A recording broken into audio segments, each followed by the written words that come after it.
نحمده ونصلي على رسوله الكريم اما بعد فاعوذ بالله من الشيطان الرجيم بسم الله الرحمن الرحيم رب اشرح لي صدري ويسر لي امري واحلل عقدة من لساني يفقهوا قولي۔ السلام علیکم ورحمۃ اللہ وبرکاتہ۔ پھر اسی طرح آپ دیکھیے کہ استغفار کرنا جسم کے اعضاء کا کفارہ بھی ہے۔ ہر روز انسان کے 360 جوڑوں پر صدقہ واجب ہو جاتا ہے، یعنی ہر روز جب صبح ہم کرتے ہیں تو ہمارے اوپر صدقہ لازم ہوتا ہے، لیکن ہم میں سے ہر ایک کے پاس اتنے پیسے یا اتنا مال و دولت نہیں ہوتا کہ ہم صدقہ کر سکیں۔ تو اس کے لیے بہترین حل کیا ہے کہ انسان استغفار کرے، اللہ کی تسبیح کرے، اور 2 رکعت ضحیٰ کی نماز جو ہے، چاشت کی نماز یا اشراق کی نماز جو ہے، وہ جسم کے ہر جوڑ کا صدقہ ہے۔ اور یہ آزما کر دیکھ لیں، اگر آپ کو جوڑوں کی تکلیف ہے، اگر آپ کے جسم میں تکلیف ہے جوڑوں میں، تو آپ ان 2 رکعتوں کو روز پڑھنا شروع کریں۔ اس کا وقت سورج نکلنے سے تقریباً 15-20 منٹ بعد سے لے کر سورج ڈھلنے کے 15-20 منٹ پہلے تک ہوتا ہے، یعنی ظہر کے وقت جب سورج آتا ہے اوپر، تو جب تک وہ زوال سے تقریباً 15-20 منٹ پہلے تک، جیسے اگر 12:15 بجے مثلاً ہے تو زوال ہے تو 11:15 تک یا 11:55 تک آپ پڑھ سکتے ہیں۔ اور اس میں کیا ہے، 2 رکعتیں عام 2 نفل جیسے پڑھتے ہیں، اس کو اپنے اوپر لازم کر لیں۔ جب انسان یہ کفارہ ادا کر دیتا ہے تو اس کی گردن آزاد ہو جاتی، وہ اپنی جان کو دوزخ سے چھڑا لیتا ہے۔ ہر شخص کی جان پکڑی ہوئی ہے، ہر شخص پکڑا ہوا ہے، اور نہ صرف یہ کہ یہ آخرت کے اعتبار سے بلکہ دنیاوی اعتبار سے بھی بہترین نسخہ ہے، آزما کے دیکھ لیں۔ لیکن ہم میں سے اکثر کو یہ پتہ ہی نہیں کہ روز ہم پہ صدقہ واجب ہوتا ہے۔ ہم صدقہ کب کرتے ہیں، صدقہ کب دیتے ہیں، اپنی جان کا صدقہ کب دیتے ہیں؟ جی، جب کوئی بیمار ہوتا ہے پھر اس کی طرف سے بکرا ذبح کرتے ہیں کہ اس جان کے بدلے جان دے دیں، بس، اور جب وہ ٹھیک ہو جاتا ہے پھر ختم کر دیتے ہیں۔ یہ صرف اس وقت کے لیے نہیں ہے صدقہ، یہ صدقہ روز کے لیے ہے، یہ روز صدقہ دینا ہے۔ اور روز آپ کے پاس اتنے پیسے نہیں ہیں، اور اگر ہے تو وہ بھی دیں، وہ بھی اللہ کے راستے میں کچھ نہ کچھ صدقہ کریں۔ سبحان اللہ، الحمدللہ، اللہ اکبر، لا الہ الا اللہ، استغفر اللہ، استغفر اللہ۔ تو اگر آپ ایک دفعہ استغفر اللہ کہتے ہیں تو 1 جوڑ کا صدقہ ہو گیا، دوسری دفعہ استغفر اللہ کہتے ہیں تو دوسرے جوڑ کا صدقہ نکل گیا، تیسری دفعہ کیا تو تیسرا نکل گیا۔ تو جتنی دفعہ استغفر اللہ کہیں گے اتنے جوڑوں کا صدقہ ہوتا جائے گا۔ کبھی ایسا بھی ہوتا ہے نا کہ انسان کو وقت نہیں ملتا، یا وہ سفر کر رہا ہوتا ہے، یا کبھی کوئی مجبوری ہو جاتی ہے کہ انسان نہیں پڑھ سکتا، تو پھر کیا کرے، ذکر کی کثرت کر دیں، استغفار کی کثرت کر دیں۔ پھر اسی طرح استغفار کو بیماریوں کا علاج بتایا گیا، جیسے میں نے ابھی کہا نا کہ اگر آپ چاہتے ہیں کہ آپ کے جوڑوں کی تکلیف دور ہو جائے تو جوڑوں کا صدقہ دیا کرے روز۔ اور جوڑوں کا صدقہ روز کیا ہے، 2 نفل اشراق یا چاشت یا ضحیٰ کے۔ اصل میں بہت سے لوگ کنفیوز ہوتے ہیں کہ اشراق اور ضحیٰ اور چاشت یہ کیا ہے، یہ ایک ہی نماز ہے، جیسے تراویح اور قیام اللیل یہ ایک ہی نماز ہے۔ اگر آپ جلدی پڑھیں گے تو اس کو اشراق کہتے ہیں۔ اشراق اس لیے کہتے ہیں کہ ابھی سورج مشرق سے طلوع ہوا ہے اور اس کے تھوڑی دیر بعد 15-20 منٹ بعد آپ نے نماز پڑھ لی۔ جب سورج اچھی طرح چمک جائے تو پھر اس کو ضحیٰ کہتے ہیں، چاشت کا وقت کہتے ہیں۔ ضحیٰ عربی میں کہتے ہیں اور اردو میں چاشت کہتے ہیں۔ اور تھوڑا اور بعد میں پڑھے تو اس کے لیے صلاۃ الاوابین بھی کہتے ہیں۔ اور نبی صلی اللہ علیہ وسلم سے 2 سے لے کے 8 رکعتیں ثابت ہیں، چاہے 2 پڑھیں، چاہے 4 پڑھیں، چاہے 6 پڑھیں، چاہے 8 پڑھیں، جو آپ کا دل کر، لیکن کم از کم 2 ضرور پڑھیں۔ پھر اسی طرح استغفار بیماریوں کا علاج ہے۔ اگر کسی کو مثلا ہارٹ پرابلم ہے یا کوئی اور اسی طرح کی کوئی بیماریاں ہیں اس کو، تو اس کے لیے بھی استغفار ہے۔ قتادہ کہتے ہیں کہ یہ قرآن تمہیں تمہاری بیماری اور علاج بتاتا ہے، یعنی قرآن کے ذریعے تمہیں بیماریاں بھی پتہ چلتی ہیں، بیماریوں سے مراد یہاں روحانی بیماریاں اور خاص طور پر ذہنی پریشانیاں اور جذباتی اور دلی پریشانیاں، اور پھر اس کا علاج بھی بتاتا ہے۔ یعنی قرآن شفا ہے۔ قرآن مجید میں آتا ہے شفاء لما فی الصدور، کہ قرآن میں سینوں کے اندر جو ہے یعنی دل ہے ان کے لیے شفا ہے۔ پھر یہ کہا گیا کہ گناہ بیماری ہے، گناہ کیا ہے، بیماری ہے، اور استغفار ان کا علاج ہے۔ پھر اسی طرح جو شخص استغفار کرتا ہے اسے فرشتوں کی دعائیں ملتی ہیں، قرآن مجید میں سورۃ الغافر میں آتا ہے الذین یحملون العرش ومن حولہ یسبحون بحمد ربہم ویؤمنون بہ ویستغفرون للذین آمنوا ربنا وسعت کل شیء رحمة وعلما فاغفر للذین تابوا واتبعوا سبیلک وقہم عذاب الجحیم۔ جو فرشتے عرش اٹھائے ہوئے ہیں اور جو اس کے ارد گرد ہیں سب اپنے رب کی حمد کے ساتھ اس کی تسبیح کر رہے ہیں اور اس پر ایمان رکھتے ہیں اور ایمان لانے والوں کے لیے بخشش کی دعا کرتے ہیں۔ سبحان اللہ، یعنی کتنی بڑی سعادت ہے، ایمان لانا کتنی بڑی اللہ کی رحمت ہے ہم پر کہ ہم اس پر ایمان رکھتے ہیں اور آخرت پر ایمان رکھتے ہیں اور عقیدہ درست ہے، کیونکہ ایسے لوگوں کے لیے فرشتے بھی ان کے دوست ہوتے ہیں اور ان کی مدد بھی کرتے ہیں اور ان کے لیے دعائیں بھی کرتے ہیں۔ جیسے ایک اور جگہ پر آتا ہے ان الذین قالوا ربنا اللہ ثم استقاموا تتنزل علیہم الملائکۃ الا تخافوا ولا تحزنوا وابشروا بالجنة التي كنتم توعدون نحن اولیاؤکم فی الحیاة الدنیا وفی الآخرة ولکم فیہا ما تشتہی انفسکم ولکم فیہا ما تدعون نزلا من غفور رحیم۔ کہ بے شک وہ لوگ جنہوں نے کہا کہ اللہ ہمارا رب ہے، اللہ ہی کو رب مانا، اللہ ہی کو خالق مالک رازق مانا، ثم استقاموا، پھر اسی پہ جم گئے، ادھر ادھر نہیں دیکھا، کسی اور فقیر کے پاس نہیں گئے، کسی اور مزار پہ نہیں گئے، بلکہ کیا کیا؟ صرف اللہ کو اپنا رب مان کر اسی سے دعائیں کی۔ ان الذین قالوا ربنا اللہ ثم استقاموا، تو کیا ہوتا ہے؟ تتنزل علیہم الملائکہ، ان پر فرشتے اترتے، اللہ تخافوا ولا تحزنوا، نہ تم خوف کرو نہ تم غم کرو، وَأَبْشِرُوا بِالْجَنَّةِ الَّتِي كُنْتُمْ تُوعَدُونَ، اس جنت کی خوشخبری پاؤ جس کا تم وعدہ دیے جاتے ہو۔ نَحْنُ أَوْلِيَاؤُكُمْ فِي الْحَيَاةِ الدُّنْيَا، ہم دنیا کی زندگی میں بھی تمہارے دوست ہیں، تمہارے مددگار ہیں، دنیا میں بھی، وَفِي الْآخِرَةِ، اور آخرت میں بھی، وَلَكُمْ فِيهَا مَا تَشْتَهِي أَنفُسُكُمْ، اور تمہیں وہاں وہ ملے گا جو تمہارے دل چاہیں گے، نفس خواہش کریں گے، وَلَكُمْ فِيهَا مَا تَدَّعُونَ، اور وہاں تمہیں وہ ملے گا جو تم طلب کرو، جو بھی مانگو گے مل جائے گا۔ نزلا من غفور الرحیم، یہ مہمانی ہے اس رب کی طرف سے جو غفور الرحیم ہے۔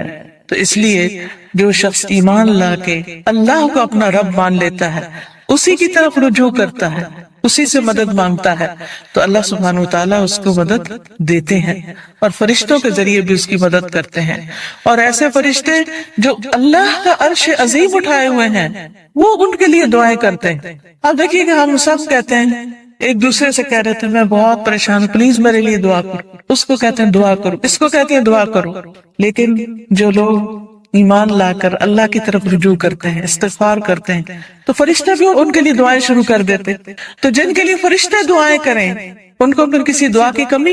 پھر آپ دیکھیں ایک اور کام، بلکہ آپ ہی سے پوچھوں گی کون سا ہے وہ کام جس کی وجہ سے فرشتے کیا زمین کی ساری مخلوق دعائیں کرتی ہے، مچھلیاں بھی سمندر میں اور چیونٹیاں بھی زمین میں۔ کس کس کو پتا ہے؟ سب کو نہیں پتا، سب کو پتا ہونا چاہیے، ٹھیک ہے؟ وہ کس کے لیے؟ جو لوگوں کو خیر کی بات سکھائے، اچھی باتیں لوگوں کو بتائے، قرآن و حدیث کی تعلیم دے، سیکھے اور سکھائے۔ ایک جگہ پر سیکھنے والے کے لیے بھی آتا ہے۔ طالب علم کے لیے کیا خوشخبری ہے؟ فرشتے کیا کرتے ہیں طالب علم کے لیے؟ اپنے پر بچھاتے ہیں، تواضع سے اس کی رسپیکٹ کرتے ہیں، اور ایک اور میں آتا ہے یعنی اس کے اوپر سایہ کرتے ہیں۔ کتنی بڑی خوشخبری! پھر اس سے اچھا کوئی کام ہو سکتا ہے کہ ہم بھی ایسی مجلسوں میں شریک ہوں، ایسی جگہوں پر جائیں جہاں سیکھنے سکھانے کا کام ہوتا ہے، خود بھی سیکھیں، دوسروں کو بھی سکھائیں، دوسروں کے بھی کام آئیں۔ جب آپ یہ کام شروع کریں گے تو فرشتے آپ کے لیے دعائیں شروع کر دیں گے، مچھلیاں آپ کے لیے دعائیں شروع کر دیں گی، چیونٹیاں آپ کے لیے دعائیں کریں گی۔ اور آپ کو پتا ہے کہ جب چیونٹی بھی دعا کرتی ہے تو اللہ تعالیٰ سنتا ہے۔ ایک دفعہ حضرت سلیمان علیہ السلام اپنے لشکر کے ساتھ نکلے کہ بارش کی دعا کریں، تو آگے گئے تو دیکھا کہ ایک چیونٹی اپنے پیٹ کے بل لیٹی ہوئی ہے اور اپنے ہاتھ اوپر کیے ہوئے ہے، اللہ سے دعا کر رہی ہے کہ یا اللہ تو پانی برسا تاکہ ہماری پیاس ختم ہو، یعنی ہم سیراب ہوں۔ تو حضرت سلمان اپنے لشکر کو لے کے واپس چلے گئے کہ اللہ نے اس چیونٹی کی دعا سن لی ہے۔ تو پرندے بھی، درندے بھی، چیونٹیاں بھی، یہ سب دعائیں کرتے ہیں۔ تو اگر آپ دین سیکھنے اور سکھانے کے کام میں لگ جائیں گے اور اس کے لیے وقت نکالیں گے تو دنیا اور آخرت کی برکتیں نصیب ہوں، اور آپ کے دل میں بھی خواہش ہوگی، اللہ اس کو پورا کر دے گا، آپ کی ضرورتیں پوری ہونے لگے گی، آپ کے مسائل حل ہونے لگے گی، آپ کے دل کو راحت اور سکون ملے گا جو دنیا کی کسی اور چیز میں نہیں۔ اگر اچھے کپڑے پہننے سے سکون ملتا تو جو لوگ ہر وقت برانڈڈ کلوتھس پہنتے ہیں، یعنی برانڈ کے کپڑے پہنتے ہیں، عام کپڑے نہیں پہنتے، پھر انہیں سب سے زیادہ خوشحال ہونا چاہیے تھا، ہے نا؟ اگر خوشی بڑے گھروں میں رہنے سے ملتی تو جو لوگ بڑے بڑے گھر بنائے ہوئے ہیں دنیا میں وہ سب سے زیادہ خوشحال ہونے چاہیے تھے۔ لیکن آپ دیکھیں کہ دنیا کے ایسے ممالک جہاں پر لوگوں کو ہر سہولت میسر ہے، اگر وہ خود کماتے نہیں تو گورنمنٹ ان کو وظیفہ دیتی ہے، گھر دیتی ہے، ان کے بچوں کی تعلیم کا انتظام کرتی ہے، فری میڈیکل سپورٹ ملتی ہے، لیکن اس کے باوجود وہ خودکشیاں کرتے ہیں۔ کسی چیز کی کمی نہیں مگر دل خوش نہیں، دل میں راحت نہیں، دل میں سکون نہیں۔ اور اس کے برعکس وہ صحابہ جو پیٹ پر 3 پتھر باندھ کے کام کرتے تھے، ان کے دلوں میں خوشی تھی، سکون تھا، اطمینان تھا۔ فقر و فاقے کی وجہ سے بھی ان کے دلوں کا اطمینان اور سکون نہیں گیا۔ آج اگر ہمیں تھوڑی سی بھی کمی ہو تو ہم پریشان ہو جاتے ہیں، کسی بھی چیز کی کمی لگتی تو ہم پریشان ہو جاتے ہیں، یا پتہ نہیں کیا بنے، کیا ہوگا ہمارا۔ تو جو شخص اللہ کے راستے پر نکل آتا ہے، فرشتے اس کے لیے دعا کرتے ہیں۔ فرمایا جو فرشتے عرش اٹھائے ہوئے ہیں اور جو اس کے ارد گرد ہیں، سب اپنے رب کی حمد کے ساتھ اس کی تسبیح کرتے ہیں اور اس پر ایمان رکھتے ہیں، ایمان والوں کے لیے بخشش طلب کرتے ہیں اور کہتے ہیں اے ہمارے رب، تو نے اپنی رحمت اور علم سے ہر چیز کا احاطہ کر رکھا ہے، لہٰذا جن لوگوں نے توبہ کی اور تیری راہ کی پیروی کی تو انہیں بخش دے اور دوزخ کے عذاب سے بچا لے۔ یہ فرشتوں کی دعائیں، لیکن یہ دعا کس کے لیے کرتے؟ توبہ کرنے والوں کے لیے، استغفار کرنے والوں کے لیے۔ پھر آخرت میں استغفار کرنے والوں کے درجات بلند ہوں گے، صرف اپنے لیے نہیں، اگر کوئی اپنے ماں باپ کے لیے بھی استغفار کرتا ہے، ان کی بخشش کی دعا کرتا ہے تو ان کے درجے بھی بلند ہوتے ہیں۔ مسند احمد کی روایت میں آتا ہے رسول اللہ صلی اللہ علیہ وسلم نے فرمایا بے شک اللہ عز و جل جنت میں ایک نیک آدمی کے درجات کو بلند کرتا ہے تو وہ پوچھتا ہے کہ اے میرے رب، میرے یہ درجات کہاں سے بلند ہوئے؟ اللہ تعالیٰ فرماتا ہے تیرے حق میں تیری اولاد کی استغفار کی وجہ سے، کہ تیرے پیچھے تیرے بچے تیرے لیے بخشش مانگ رہے ہیں۔ کیا ہم سب اپنے والدین کے لیے روز بخشش کی دعا کرتے؟ تو پھر ہم اپنی اولاد سے کیا توقع رکھتے ہیں کہ وہ ہمارے لیے کرے؟ ہاں، جو لوگ نماز پابندی سے پڑھتے ہیں وہ ضرور کرتے ہیں۔ کیسے؟ ربنا اغفر لی ولوالدی وللمؤمنین یوم یقوم الحساب۔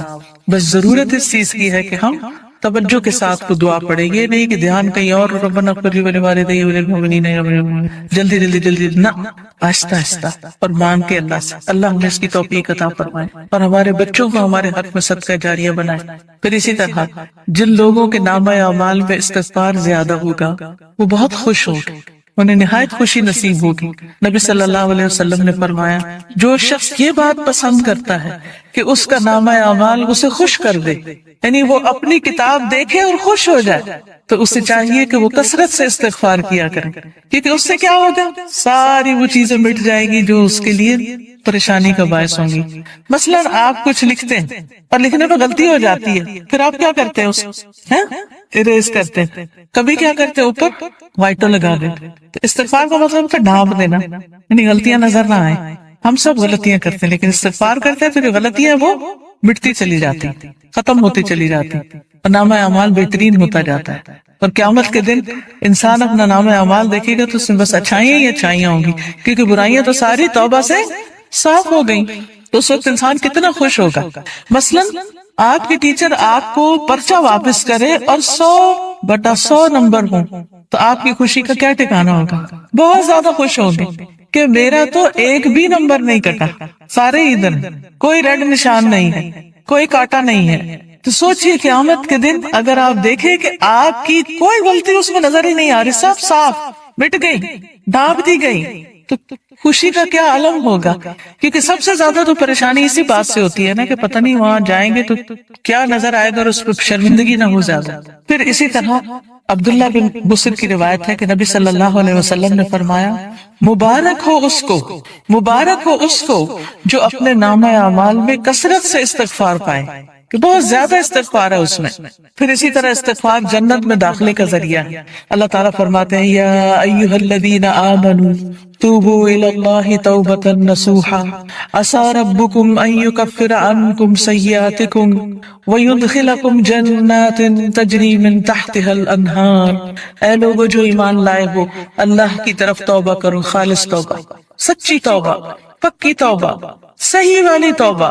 قریب ہے کہ تمہارا رب تم سے تمہاری برائیاں دور کر دے اور تمہیں ایسے باغوں میں داخل کرے جن کے نیچے نہریں بہتی ہوں. یعنی غلطیوں کی معافی ہو جائے تو جنت کے راستے آسان ہو جائیں گے، اور اس کے لیے معافی مانگنی ہوگی، استغفار کرنا ہوگا.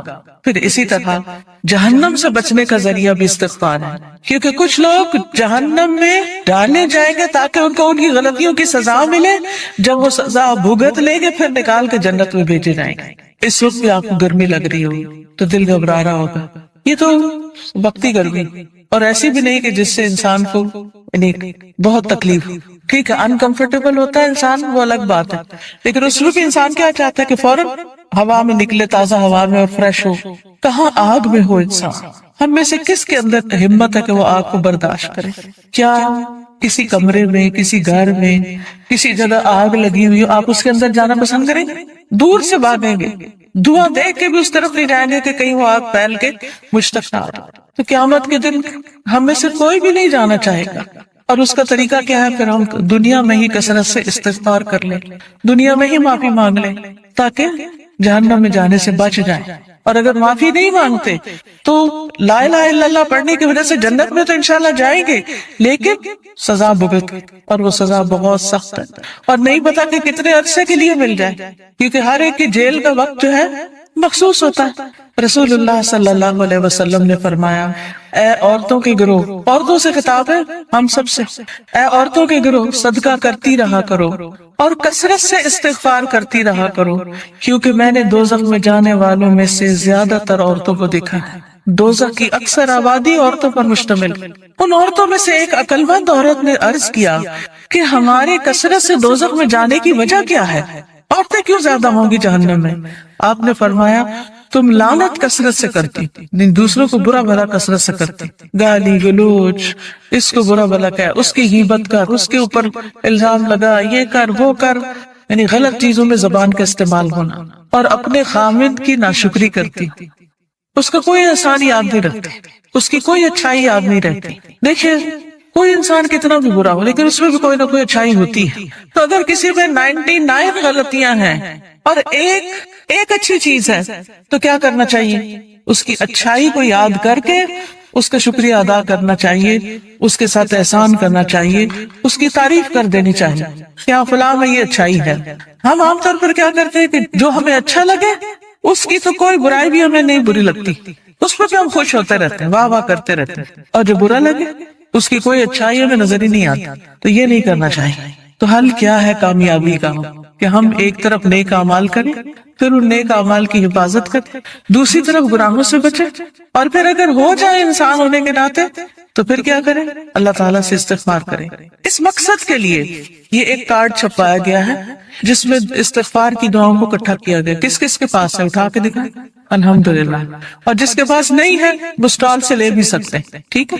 تو اب آپ دیکھیے کہ جس کے پاس یہ کارڈ ہے وہ تو ٹھیک، جس کے پاس نہیں لازماً آپ کے پاس ہی ہونا چاہیے، کیونکہ یہ ساری دعائیں ہمیں زبانی یاد نہیں، اور ہم میں سے ہر ایک یہ بھی نہیں کر سکتا کہ جا کے کتابوں میں سے ڈھونڈے، پورے قرآن میں سے نکالے، کتابوں میں سے نکالے، اور پھر یہ دیکھے کہ صحیح کون سی ہے اور کون نہیں، اور پھر ان کو اکٹھا کرے. تو الحمدللہ اللہ کے فضل سے یہ دعائیں آپ کے لیے اکٹھی کر دی گئی. کوشش کریں کہ ہر روز ان دعاؤں کو آپ پڑھیں، لیکن اگر ہر روز نہیں پڑھ سکتے تو جس وقت آپ کو پریشانی ہو، بے چینی ہو، بیماری ہو، خوف ہو، گھبراہٹ ہو، مرنے کا خوف ہو، آخرت کی پکڑ کا خوف ہو، فکر ہو، آپ کے اندر بے چینی اور اضطراب آ جائے، فوراً استغفار کرنا شروع کریں. اس کے بغیر بھی کریں اور اس کے ساتھ بھی کریں.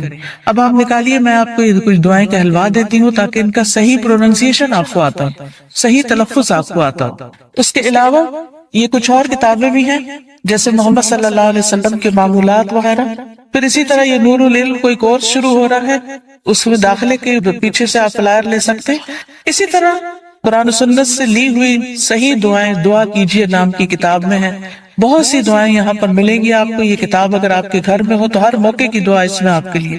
اسی طرح ذکر کے بارے میں کارڈ ہے. جادو کے بارے میں بہت سے لوگوں کے ذہن میں سوال ہوتے ہیں، پریشان رہتے ہیں، تو جادو کی حقیقت پر اور پھر اس کا علاج کیا ہے اس پر یہ کتاب ہے. پھر اچھا اخلاق انسان کے نامہ اعمال میں بہت بھاری نیکی ہوگی، تو اس پر یہ کہ اچھا اخلاق ہے کیا کیا کیا کرنا ہوتا ہے، احادیث پر مشتمل یہ کتاب ہے. پھر اسی طرح صدقہ و خیرات جو ہے وہ بلاؤں کو ٹالتا ہے، بلا آنے سے بھی روکتا ہے اور جب آ جائے تو اس کو بھی دور کرنے کا ذریعہ بنتا ہے. جیسے ایک حدیث میں آتا ہے داؤ مرضاکم بالصدقات، اپنے مریضوں کا علاج صدقے سے کرو. یہ اگر کوئی بیمار ہو جائے تو صدقہ کرنا شروع کر دو، تو صدقہ بھی ایک علاج ہے. تو یہ صدقہ خیرات کس طرح ہوتا ہے اس پہ حدیث پر مبنی یہ کتاب ہے. پھر اسی طرح رات کو سوتے وقت کے اذکار ہیں، رات کی نیند کیسی ہونی چاہیے اور کیا کرنا چاہیے کیا نہیں کرنا چاہیے، سنتیں کیا ہیں. تو یہ سونے جاگنے کے آداب اور اذکار ہیں. جو شخص صبح اور شام کے اذکار کرتا ہے اور رات ذکر کر کے سوتا ہے وہ ان لوگوں میں لکھ لیا جاتا ہے والذاکرین اللہ کثیرا والذاکرات اعد اللہ لهم مغفرۃ واجرا عظیما، کہ اللہ کا ذکر کرنے والے مرد اور بہت زیادہ اللہ کا ذکر کرنے والی عورتیں، اللہ نے ان کے لیے مغفرت اور بہت بڑا اجر تیار کر رکھا ہے. تو اللہ تعالیٰ سے بخشش پانے کے لیے کیا کریں، اللہ کا ذکر کریں، رات کو ذکر کر کے سوئیں. تو سارے اذکار جو مسنون کتابوں میں ہیں وہ اس میں لکھ دیے گئے ہیں. اپنے بیڈ سائڈ ٹیبل پہ رکھ دیں، دراز میں رکھ دیں، جب سونے لگے اس کو پڑھ کے پھر سوئیں. پھر اسی طرح یہ ہے کہ رسول اللہ صلی اللہ علیہ وسلم کا تعارف ہے، تعارف حبیب کے نام سے یہ کتاب ہے. آپ صلی اللہ علیہ وسلم کی ذاتی زندگی کے بارے میں اور آپ کی خصوصیات کے بارے میں احادیث کی روشنی میں کتاب مرتب کی گئی ہے، اس کو بھی آپ دیکھ سکتے ہیں. پھر یہ ایک اور استغفار کے بارے میں کتاب ہے، تم کب توبہ کرو گے، بہت ہی بہترین کتاب ہے. پھر اسی طرح یہ ہے کہ حدیث میں آتا ہے کہ جو شخص یہ چاہتا ہو کہ اس کی عمر لمبی ہو، اس کی عمر میں برکت ہو اور اس کے رزق میں برکت ہو، اسے چاہیے اپنے رشتہ داروں سے اچھا سلوک کریں. استغفار کے اوقات اور مقامات، وہ اوقات اور جگہ کہ جن میں استغفار کرنا مستحب ہے، اگرچہ توبہ کے دروازے ہر وقت کھلے رہتے ہیں، جیسے کہ نبی صلی اللہ علیہ وسلم کا فرمان ہے بلا شبہ توبہ کا دروازہ کھلا ہوا ہے، اس کو بند نہیں کیا جائے گا جب تک سورج مغرب سے طلوع نہ ہو. لیکن وہ اوقات جو دوسرے اوقات سے زیادہ بہتر ہیں اور وہ جگہ کہ جن میں دعائیں جلد قبول ہوتی ہیں، ان میں سے چند اوقات مدرجہ ذیل ہیں. نمبر 1 سحری کا وقت، والمستغفرین بالاسحار، اور پچھلی رات کو بخشش مانگنے والے لوگ ہیں. اور اللہ سبحانہ وتعالیٰ کا ارشاد ہے وبالاسحار هم یستغفرون، اور یہ لوگ بوقت سحر استغفار کیا کرتے تھے. اور نبی کریم صلی اللہ علیہ وسلم نے فرمایا کہ میرا رب رات کے آخری تہائی حصے میں ہر رات دنیا سے قریب والے آسمان پر نازل ہوتا ہے اور کہتا ہے کون ہے جو مجھے پکارے اور دعا کرے اور میں اس کی دعا قبول کر لوں، کون ہے جو مجھ سے سوال کرے اور میں اسے عطا کروں، کون ہے جو مجھ سے مغفرت طلب کرے اور میں اسے بخش دوں. تو اس وقت ہمیں صرف سوتے نہیں رہنا چاہیے بلکہ اللہ تعالیٰ سے بخشش مانگ لینی چاہیے کہ اللہ مجھے ضرورت ہے کہ میری گناہ معاف کر دیے جائیں تاکہ آخرت کے عذاب سے بچ سکوں. اور انہی اوقات میں سے ہے کہ نماز کے دوران اور اس کے فوراً بعد استغفار کرنا. انہی میں سے ہے کہ تکبیر تحریمہ اور سورۃ فاتحہ کے درمیان دعا کا پڑھنا. انہی میں یہ دعا پڑھنی. نماز کے دوران بھی جو استغفار کی جاتی ہے وہ بھی قبول ہوتی ہے، اور وہ کیا ہے اللہم باعد بینی و بین خطایایا کما بعدت بین المشرق والمغرب اللہم نقنی من خطایایا کما ينقى الثوب الابيض من الدنس اللهم اغسلني من خطاياي بالماء والثلج والبرد. اے اللہ میرے اور میرے گناہوں کے درمیان مشرق و مغرب کی سی دوری فرما دے.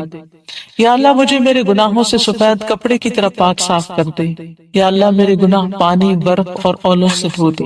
اور استفتاح کی دعاؤں میں سے ایک یہ بھی ہے جسے بڑا استغفار کہا جاتا ہے، جو صحیح مسلم میں حضرت علی سے مروی ہے کہ جب نبی کریم صلی اللہ علیہ وسلم نماز کے لیے کھڑے ہوتے تو یہ کہتے تھے وجہت وجہی للذی فطر السماوات والارض حنیفا وما انا من المشرکین. یعنی یہ نماز ہے اور جو سبحانک اللہ پڑھتے ہیں نا اللہ اکبر، یہاں پر پڑھنے والی دعا ہے یہ استفتاح کی دعا ہے۔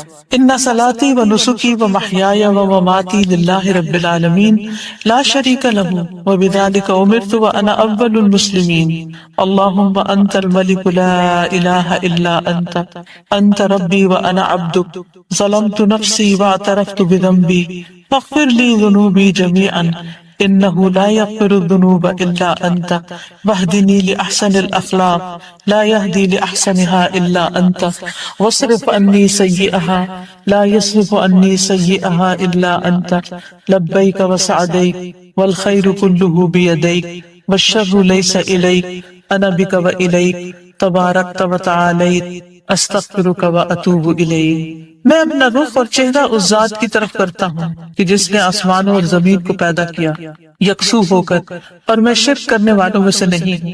بے شک میری نماز، میری قربانی، میرا مرنا اور میرا جینا سب اللہ رب العالمین کے لیے ہے، اس کا کوئی شریک نہیں، میں اسی کا حکم دیا گیا ہوں اور میں پہلے کے مسلمانوں جیسا ہوں۔ اے اللہ تو بادشاہ ہے، نہیں ہے کوئی میرا رب مگر تو ہی، اور میں تیرا بندہ ہوں۔ میں نے اپنے نفس پر ظلم کیا ہے اور میں اپنے گناہ کا اعتراف کرتا ہوں، بس تو میرے گناہوں کو معاف فرما دے، تیرے سوا کوئی دوسرا گناہوں کو بخشنے والا نہیں ہے، اور مجھے اچھے اخلاق کی رہنمائی کر، تیرے سوا کوئی دوسرا اچھے اخلاق کی رہنمائی نہیں کر سکتا، اور برے اخلاق کو مجھ سے پھیر دے اور دور کر دے، تیرے علاوہ کوئی دوسرا اس کو دور نہیں کر سکتا۔ اے اللہ میں تیری خدمت کے لیے بار بار حاضر ہوں، ساری بھلائی تیرے ہاتھوں میں ہے اور برائی تیری طرف سے نہیں ہے، میں تیری طرف رجوع کرتا ہوں، تیری ذات بابرکت اور بلند ہے، میں تجھ سے بخشش مانگتا اور توبہ کرتا ہوں۔ پھر تشہد اور سلام پھیرنے کے درمیان آخر میں دعا پڑھے، یعنی اتحیات میں سلام پھیرنے سے پہلے کی جو دعائیں ہیں عام طور پہ ہم ایک ہی دعا پڑھتے ہیں، کون سی؟ رب اجعلنی مقیم الصلاۃ، اس میں بھی ہے ربنا اغفر لی ولوالدی وللمؤمنین، اس میں بخشش کی دعا ہے، لیکن یہ دعا بھی پڑھ سکتے ہیں، اللہم اغفر لی ما قدمت وما اخرت وما اسررت وما اعلنت وما اسرفت وما انت عالم به منی انت المقدم وانت المؤخر لا الہ الا انت۔ اس دعا کی یاد کرنے میں کتنی دیر لگے گی؟ آدھا گھنٹہ؟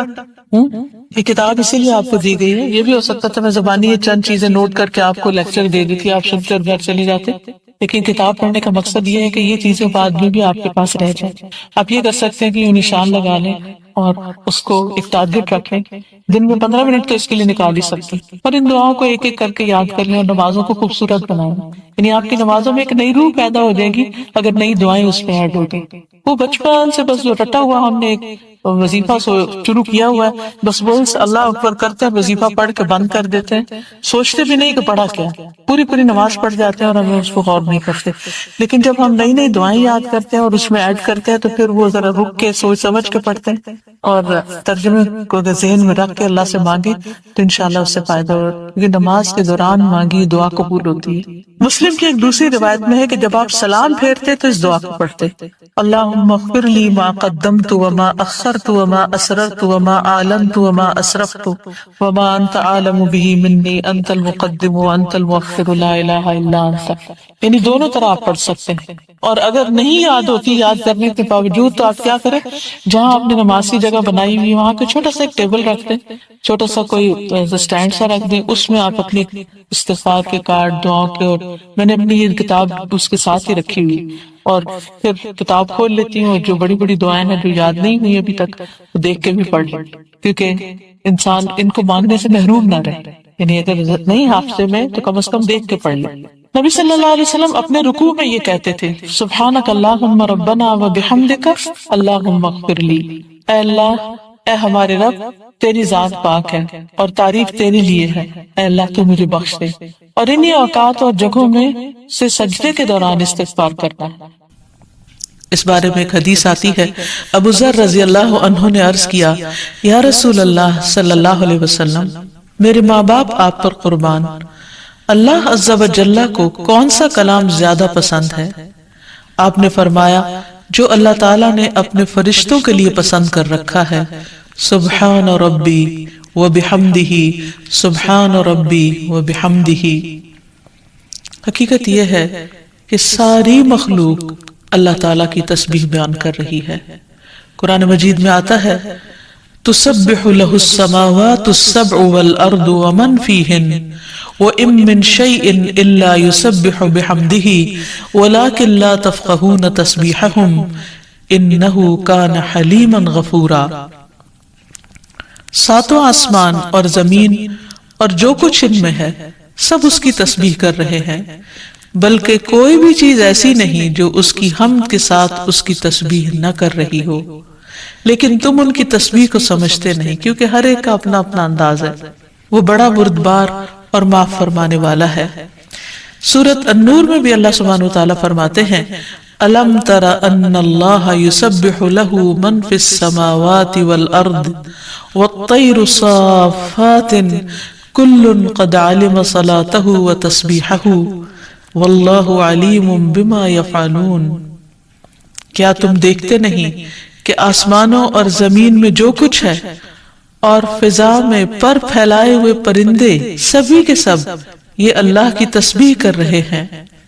ہر مخلوق کو اپنی نماز اور تسبیح کا طریقہ معلوم ہے اور اللہ اسے خوب جاننے والا ہے جو وہ کرتے ہیں۔ بہت ہی خوبصورت آیت ہے جس سے یہ پتہ چلتا ہے کہ نمبر ایک، ساری مخلوق تسبیح کر رہی ہے، سب اللہ کے ذکر میں مشغول ہیں، ایک ذرے سے لے کر بڑے بڑے ستارے اور سیارے۔ اور پھر خصوصاً پرندوں کی بات کی گئی، یعنی زمین اور آسمان کی مخلوق تو کر ہی رہی ہے تسبیح، لیکن ان دونوں کے درمیان جو پرندے اڑتے ہوئے نظر آ رہے ہیں اور بعض اوقات صفوں کی شکل میں، یعنی صف باندھے ہوئے یا پر پھیلاتے ہوئے اور سکیڑتے ہوئے یا اڑتے ہوئے، سب مل کر یا اکیلے اکیلے، یہ سب اللہ سبحانہ وتعالیٰ کی پاکی بیان کرتے ہیں۔ ویسے بھی آپ نے دیکھا ہوگا کہ صبح اور شام کے اوقات میں بڑے بڑے درختوں پر بیٹھے ہوئے ہزاروں کی تعداد میں پرندے یک زبان ہو کر اللہ سبحانہ وتعالیٰ کی تسبیح کر رہے ہوتے ہیں، ذکر کر رہے ہوتے ہیں۔ فرمایا یہ سب اللہ کی تسبیح کرتے ہیں۔ تیسری بات یہ فرمائی گئی کہ ہر مخلوق کو اپنی نماز اور تسبیح کا طریقہ معلوم ہے۔ کس قدر دلچسپ اور خوبصورت بات ہے کہ پرندہ ہو یا چیونٹی ہو یا کوئی بڑے سے بڑا جانور ہو یا ستارہ اور سیارہ ہو، ہر ایک کو تسبیح بھی معلوم ہے، یعنی اللہ کا ذکر کیسے کرنا ہے، اور یہ بھی معلوم ہے کہ اس کا کام کیا ہے، وہ کیوں پیدا کیا گیا ہے، یعنی اس کو اپنے مقصد زندگی کا بھی معلوم ہے، اور پھر اللہ تعالیٰ کی عبادت اور اطاعت کے طریقے کیا ہیں، اس کے لیے کون سی راہیں مقرر کر دی گئی ہیں، یہ بھی اس کو خوب معلوم ہے۔ تو اس میں حیرت کی بات یہ ہے کہ اگر ساری مخلوق یہ جانتی ہے تو پھر انسان کا انجان بننا اس کے لیے کس قدر خطرناک ہے۔ اللہ تعالیٰ نے سب کچھ انسان کے لیے پیدا کیا اور وہ ساری چیزیں انسان کی خدمت میں خوب لگی ہوئی ہیں، لیکن انسان کو جس کے لیے پیدا کیا گیا، انسان اس مقصد کو بھول گیا اور اپنے رب سے غافل ہو گیا۔ تو اس لیے اگر ہم تسبیح نہیں کریں گے تو ہم ساری کائنات سے الگ ہو جائیں گے۔ وہ سب تو اللہ کے وفادار، فرمانبردار، تسبیح گزار، اور ہم اللہ سے غافل، یہ دل کیسے گوارا کر سکتا ہے؟ اس لیے زیادہ سے زیادہ اللہ سبحانہ وتعالیٰ کی تسبیح کرنی چاہیے۔ ایک حدیث سے یہ بھی پتہ چلتا ہے کہ چیونٹیاں بھی اللہ کی تسبیح کرتی ہیں۔ جب ایک موقع پر کسی نے چیونٹیوں کو جلا دیا تو اللہ سبحانہ وتعالیٰ نے ان سے یہی کہا کہ تم نے گروہوں میں سے ایک ایسے گروہ کو جلا دیا جو اللہ کی تسبیح بیان کرتا ہے، اور ویسے بھی آگ کا عذاب اللہ کے سوا کسی اور کو دینے کا حق نہیں۔ پھر اسی طرح جو کھانا ہم کھاتے ہیں وہ بھی اللہ کی تسبیح کرتا ہے۔ عبداللہ بن مسعود رضی اللہ عنہما بیان کرتے ہیں کہ ہم آپ صلی اللہ علیہ وسلم کے زمانے میں کھاتے وقت کھانے کی تسبیح سنتے تھے، یعنی نبی صلی اللہ علیہ وسلم سنوا سکتے تھے کہ کس طرح کھانا تسبیح کر رہا ہے۔ پھر اسی طرح فرشتے بھی اللہ تعالیٰ کی تسبیح کرتے ہیں، جس کا وہ اقرار خود کر رہے تھے کہ وَنَحْنُ نُسَبِّحُ بِحَمْدِكَ وَنُقَدِّسُ لَكَ، کہ ہم تیری حمد کے ساتھ تیری تسبیح کرتے ہیں اور تیری پاکی بیان کرتے ہیں۔ قرآن مجید میں سورۃ الشورى میں بھی آتا ہے وَالْمَلَائِكَةُ يُسَبِّحُونَ بِحَمْدِ رَبِّهِمْ، اور فرشتے اپنے رب کی حمد کے ساتھ اس کی تسبیح کرتے ہیں، یعنی تعریف بھی کرتے ہیں، تسبیح بھی کرتے ہیں۔ تسبیح کا مطلب ہوتا ہے اللہ تعالیٰ کو ہر عیب اور نقص سے پاک قرار دینا، اور حمد ہوتا ہے اللہ تعالیٰ کی تعریف بیان کرنا، یعنی اس کی خوبیوں پر اور اس کے کمالات پر اس کی تعریف کرنا۔ پھر اسی طرح وہ فرشتے جو عرش کو اٹھائے ہوئے ہیں وہ بھی اللہ تعالیٰ کی تسبیح کرتے رہتے ہیں۔ الذین یحملون العرش ومن حولہ یسبحون بحمد ربہم، جو فرشتے عرش اٹھائے ہوئے ہیں اور جو اس کے ارد گرد ہیں سب اپنے پروردگار کی حمد کے ساتھ اس کی تسبیح کرتے ہیں۔ ایک اور جگہ پر آتا ہے وَتَرَى الْمَلَائِكَةَ حَافِّينَ مِنْ حَوْلِ الْعَرْشِ يُسَبِّحُونَ بِحَمْدِ رَبِّهِمْ، نیز اس دن آپ دیکھیں گے یعنی قیامت کے دن کہ فرشتے عرش کے گرد حلقہ باندھے اپنے پروردگار کی تعریف کے ساتھ تسبیح کر رہے ہیں۔ پھر اسی طرح بعض مواقع پر جب وحی نازل ہوئی تو نزول وحی کے وقت حاملین عرش سے لے کر تمام انسانوں کے فرشتوں نے تسبیح کی، یعنی انسان کی ہدایت کے لیے اتنی بہترین کتاب اتاری جا رہی تھی۔ اور تسبیح فرشتوں کی خوراک بھی ہے، یعنی جیسے ہم انسان کھانا پینا کرتے ہیں اسی طرح فرشتوں کو کسی مادی چیز کے کھانے کی ضرورت نہیں ہوتی، وہ ان کی تسبیح جو ہے وہی خوراک ہے۔ اس بارے میں حضرت عائشہ کہتی ہیں کہ میں نے نبی صلی اللہ علیہ وسلم سے پوچھا کہ دجال کے زمانے میں ایمان والوں کا کھانا کیا ہوگا، یعنی اتنا فتنے کا دور ہوگا اور ہر شخص چھپ جائے گا اور چاہے گا کہ وہ اس فتنے سے بچ جائے، تو پھر وہ کیا کھائے گا؟ آپ نے فرمایا جو فرشتوں کا ہے، یعنی تسبیح، تکبیر، تحمید، تحلیل، یعنی اللہ تعالیٰ کی حمد و ثنا کرنا، اللہ کا ذکر کرنا۔ اور تسبیح کیوں نہ کی جائے؟ کیونکہ اللہ سبحانہ وتعالیٰ نے قرآن مجید میں اپنے حبیب محمد صلی اللہ علیہ وسلم کو بارہا تسبیح بیان کرنے کا حکم دیا ہے۔ فرمایا فَسَبِّحْ بِاسْمِ رَبِّكَ الْعَظِيمِ، سو اپنے بہت عظمت والے رب کے نام کی تسبیح کیا کریں۔ پھر ہے سبح اسم ربک الاعلی، اپنے رب کے نام کی تسبیح کریں جو سب سے بلند ہے۔ پھر ہے فسبح بحمد ربک وکن من الساجدین، پس اپنے رب کی حمد کے ساتھ تسبیح کریں اور سجدہ کرنے والوں میں سے ہو جائیں۔ پھر نبی صلی اللہ علیہ وسلم کو ایک اور جگہ پر صبح و شام اللہ تعالیٰ کی تسبیح کرنے کا حکم دیا گیا۔ سورۃ طٰہٰ میں اللہ تعالیٰ فرماتے ہیں فاصبر على ما يقولون وسبح بحمد ربك قبل طلوع الشمس وقبل غروبها ومن آناء الليل فسبح وأطراف النهار لعلك ترضى۔ سو اس پر صبر کرو جو وہ کہتے ہیں، اور سورج طلوع ہونے سے پہلے اور اس کے غروب ہونے سے پہلے اپنے رب کی حمد کے ساتھ تسبیح کرو، اور رات کے کچھ اوقات میں بھی پس تسبیح کرو، اور دن کے کناروں میں بھی، تاکہ تم خوش ہو جاؤ۔ یعنی خوشی کا راز، اطمینان اور سکون کا راز اللہ تعالیٰ کی تسبیح کرنے میں ہے، جو ذکر کا ایک بہترین طریقہ ہے، اور یہ ایمان والوں کی علامت بھی ہے، کیونکہ قرآن مجید میں آتا ہے انما یؤمن بآیاتنا الذین اذا ذکروا بها خروا سجدا وسبحوا بحمد ربهم وهم لا يستكبرون، کہ ہماری آیات پر تو وہی لوگ ایمان رکھتے ہیں کہ جب انہیں ان کے ساتھ نصیحت کی جاتی ہے تو وہ سجدہ کرتے ہوئے گر پڑتے ہیں، یعنی جھک جاتے ہیں، اور اپنے رب کے حمد کے ساتھ اس کی تسبیح کرتے ہیں، اور وہ تکبر نہیں کرتے۔ یعنی یہ ہوتی ہے مومن کی شان کہ وہ اللہ کی تعریف میں کھویا ہوتا ہے، اللہ کی پاکیزگی بیان کرتا ہے، وہ اپنے رب کی قدر کو پہچانتا ہے اور اپنے کوتاہیوں کو اور اپنی غلطیوں کو، اسی لیے وہ اللہ تعالیٰ کی پاکی بیان کرتا ہے اور اپنے قصور کا اعتراف کرتا ہے، اور اس کی زبان اللہ کے ذکر سے تر رہتی ہے۔ پھر اسی طرح یہ ہے کہ تسبیح تمام مخلوق کے رزق کی کنجی بھی ہے۔ اللہ کے نبی نوح علیہ السلام کی وفات کا وقت جب قریب آیا تو انہوں نے اپنے بیٹے سے فرمایا کہ میں تمہیں ایک وصیت کر رہا ہوں، سبحان اللہ و بحمدہ کا ورد کرتے رہنا، یہ ہر چیز کی نماز ہے، اس کے ذریعے مخلوق کو رزق ملتا ہے، تو جو شخص یہ چاہتا ہو کہ اس کے رزق میں کشادگی ہو اسے بھی کثرت کے ساتھ تسبیح کرنی چاہیے۔ جیسے اللہ تعالیٰ قرآن مجید میں حکم بھی دیتے ہیں یا ایہا الذین آمنوا اذکروا اللہ ذکرا کثیرا وسبحوہ بکرۃ واصیلا، اے ایمان والو اللہ کو بکثرت یاد کیا کرو اور صبح و شام اس کی تسبیح بیان کیا کرو. یعنی انسان کو خاص طور پر صبح اور شام کے اوقات میں تسبیح کرنی چاہیے، جس کی تفصیل احادیث میں ہمیں ملتی ہے.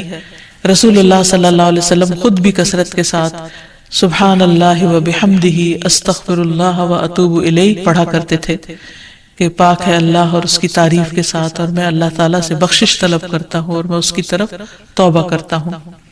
پھر اسی طرح تسبیح اہل جنت کی پکار بھی ہوگی، دعواہم فیہا سبحانک اللہم، کہ ان کی پکار وہاں ہوگی کہ اے اللہ تو پاک ہے ہر عیب سے، ہر کمی کوتاہی سے، ہر نقص سے، یعنی تو بے عیب ہے، منزہ ہے.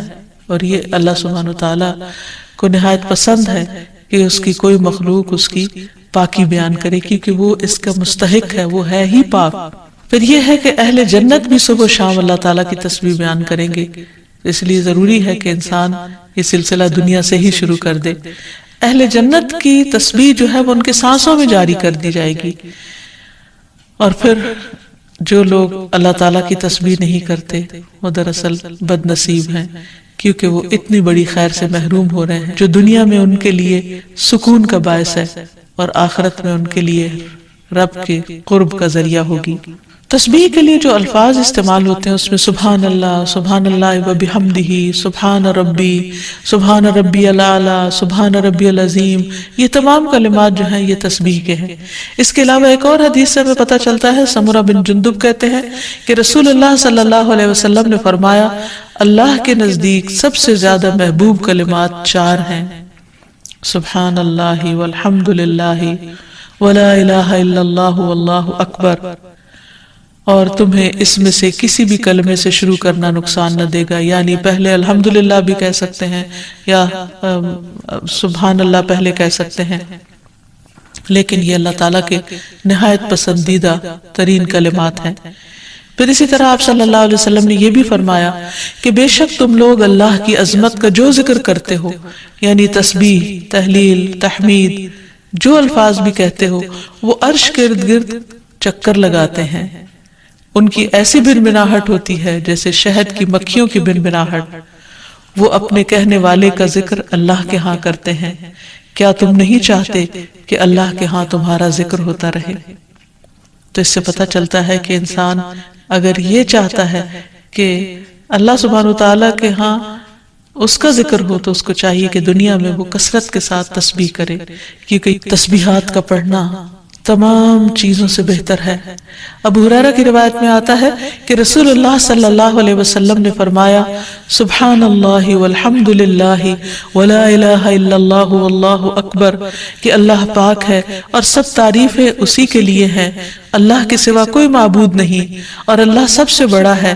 یہ کہنا میرے نزدیک ہر اس چیز سے محبوب ہے جس پر سورج طلوع ہو، یعنی بڑے بڑے سونے چاندی کے ڈھیر سے بھی زیادہ پسندیدہ تھا نبی صلی اللہ علیہ وسلم کے نزدیک ان کلمات کا ذکر کرنا، ورد کرتے رہنا. پھر اسی طرح یہ کلمات جو زبان پر بہت ہلکے ہیں اور میزان میں بہت بھاری ہیں اور الرحمن کو بہت ہی پیارے ہیں، وہ ہے سبحان اللہ و بحمدہ، سبحان اللہ العظیم. پھر ایک بار تسبیح پڑھنے سے زمین و آسمان بھر جاتا ہے. رسول اللہ صلی اللہ علیہ وسلم نے فرمایا طہارت نصف ایمان کے برابر ہے، اور الحمدللہ کہنا میزان کو بھر دیتا ہے. سبحان اللہ اور الحمدللہ کہنے سے زمین و آسمان کے درمیانی فضا بھر جاتی، یعنی کتنا فاصلہ ہے زمین و آسمان کے بیچ کا.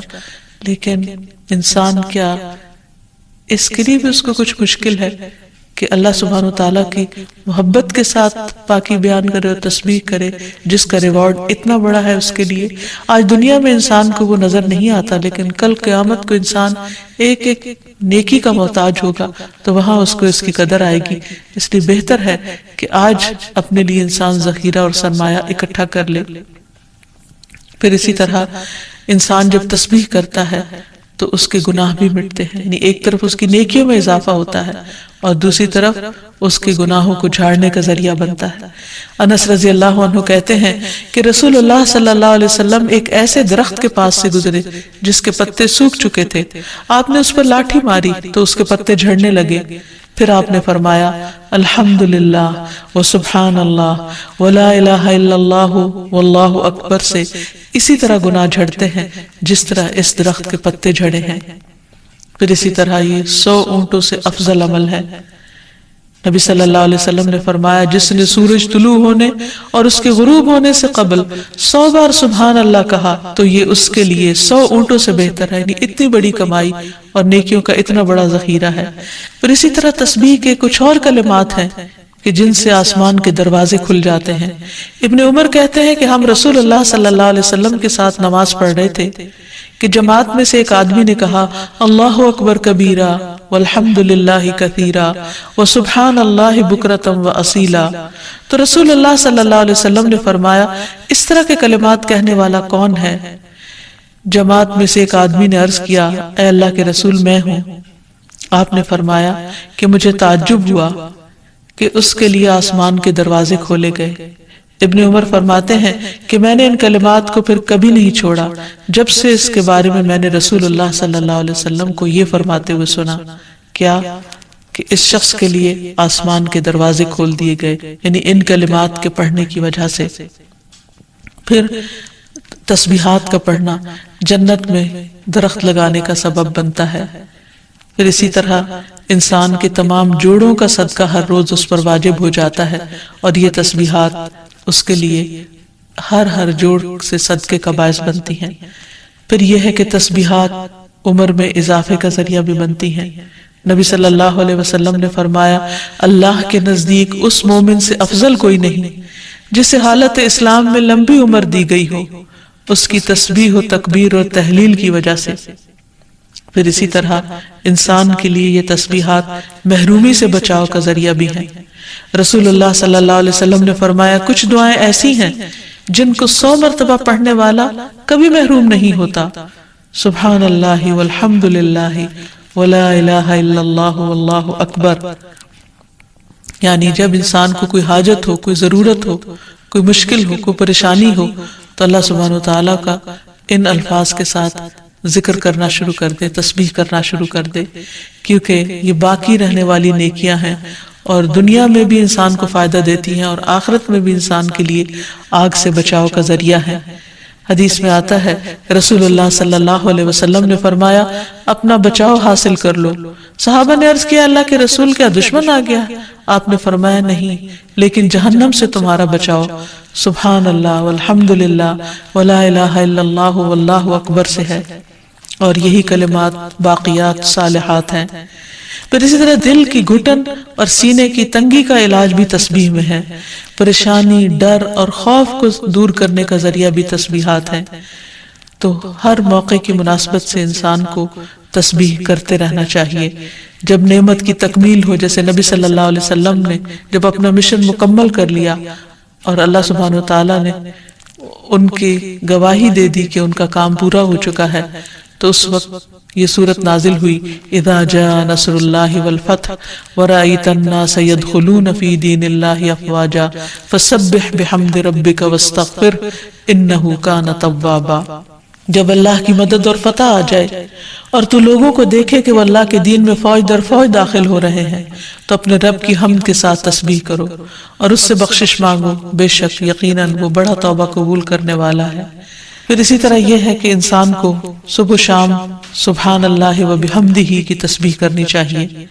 جو ایسا کرے اس کے تمام گناہ معاف کر دیے جاتے ہیں، خاص سمندر کی جھاگ برابر ہی کیوں نہ ہو۔ پھر خصوصاً فجر کے بعد انسان 3 بار یہ کلمات پڑھے سبحان اللہ و بحمدہ عدد خلقہ ورضا نفسہ وزنۃ عرشہ ومداد کلماتہ۔ اللہ کی تعریف اور اسی کی پاکی ہے، اس کی مخلوق کی تعداد کے برابر، اس کی رضا اور اس کے عرش کے وزن اور اس کے کلمات کی سیاہی کے برابر، یعنی اللہ سبحانہ وتعالیٰ کی تعریف ہر چیز سے زیادہ۔ پھر اسی طرح یہ ہے کہ فجر کے بعد اور عصر کے بعد خصوصی طور پر تسبیح کا وقت ہوتا ہے اور ساری مخلوق اس وقت تسبیح میں مشغول ہوتی ہے۔ پھر رکوع اور سجدوں میں اللہ تعالیٰ کی تسبیح بیان کرنی چاہیے۔ نماز کے بعد تسبیحات فاطمہ پڑھنی چاہیے۔ سوتے وقت وہ تسبیحات پڑھنی چاہیے جو نبی صلی اللہ علیہ وسلم نے حضرت فاطمہ کو سکھائی تھی۔ پھر اسی طرح نبی صلی اللہ علیہ وسلم رات کو جب تک نیند نہیں آتی تھی مسلسل تسبیح کرتے رہتے تھے۔ پھر اسی طرح قرآن مجید پڑھتے ہوئے جو آیات آپ کو خوش کرتی ان پر آپ اللہ سبحانہ وتعالیٰ کی تسبیح بیان کرتے۔ پھر اسی طرح بجلی کڑکنے پر یسبح الرعد بحمدہ والملائکۃ من خیفتہ کا پڑھنا۔ پھر بلندی سے اترتے وقت سبحان اللہ کی تسبیح کرنا۔ پھر جب کوئی چیز انسان کو فیسینیٹ کرے، تعجب ہو، کوئی چیز حیران کرے یا اچھی معلوم ہو، اس وقت سبحان اللہ کہنا۔ یہ تمام چیزیں سنت سے ثابت ہیں۔ اللہ تعالیٰ سے دعا ہے کہ وہ ہمیں ان لوگوں میں شامل کر لے جو اس کی تسبیح کرنے سے محبت رکھتے ہیں۔ وآخر دعوانا ان الحمد للہ رب العالمین۔ السلام علیکم ورحمۃ اللہ وبرکاتہ۔